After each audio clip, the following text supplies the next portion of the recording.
4,000. It's a vessel called the Clear Leader. That will add additional 10,000 capacity a day. So towards the end of the month of June, we will be up at around 38,000 barrels a day capacity.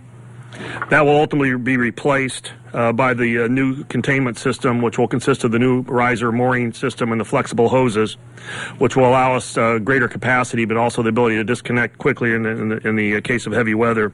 And that will be the Toisa Pisces and the Loch Rannoch. The Loch Rannoch will be the shuttle tanker that's en route from the North Sea right now. The Toisa Pisces is being converted for production. And again, they'll be flaring gas off and producing oil and transferring it to the shuttle tanker. There'll be another pair of a producer and a shuttle tanker being acquired because we required redundancy.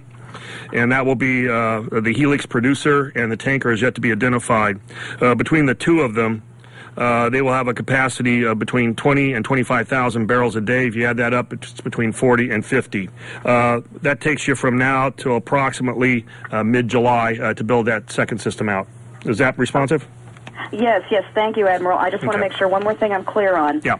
So the combination of the Toisa Pisces and the Loch Rannoch will replace the Discoverer Enterprise and Q4000 and Clear Leader? That's correct. Okay. The reason we're replacing it, let me explain it because it is a little confusing. The current production structure has a fixed riser pipe coming from the wellhead up to the Discoverer Enterprise. We're going to increase the capacity we have right now by taking those choke and kill lines that we were forcing mud down during the top kill operation. We're going to reverse the flow and suck oil out of them. And we're going to bring that up to the Q4000. And that's how we're going to increase production without having to get away from the fixed riser pipe. We're actually going to create a hose that comes off to the side and goes up to the Q4000.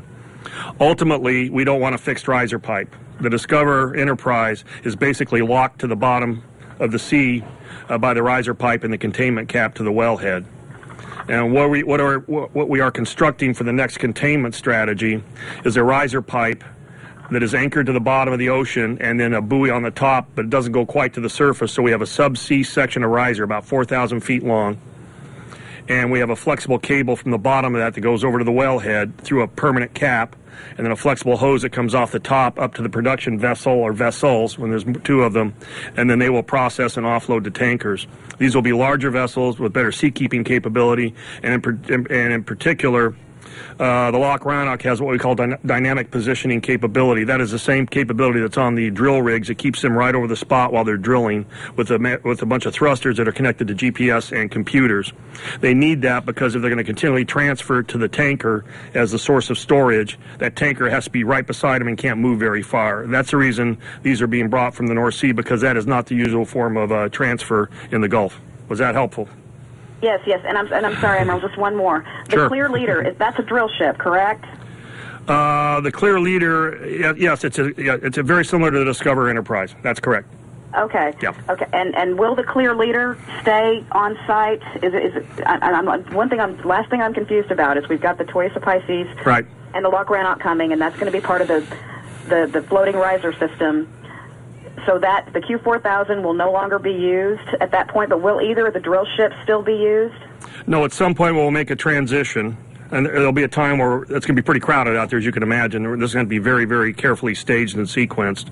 But we will move from the two production vessels, the Discoverer Enterprise and the Clear Leader and the Q4000 will be removed, and the Helix producer and a tanker yet to be named, and the Toisa Pisces and the Loch Rannoch will replace that with two production platforms and two tankers to offload to. That's the redundancy and the capacity we require through the floating riser system.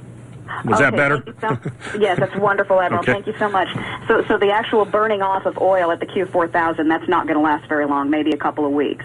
That is a strategy to increase capacity and create redundancy for the Discoverer Enterprise. That's correct.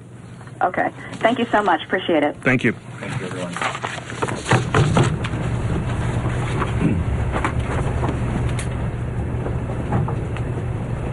Thanks. This weekend, will they be briefing? Admiral, will they be briefing this weekend, do you know, or do you know what the plans are yet? If not, we'll get them later. We'll release plans when they're To be finalized. Thank As you. soon as they're finalized, we'll release. Thanks, everyone.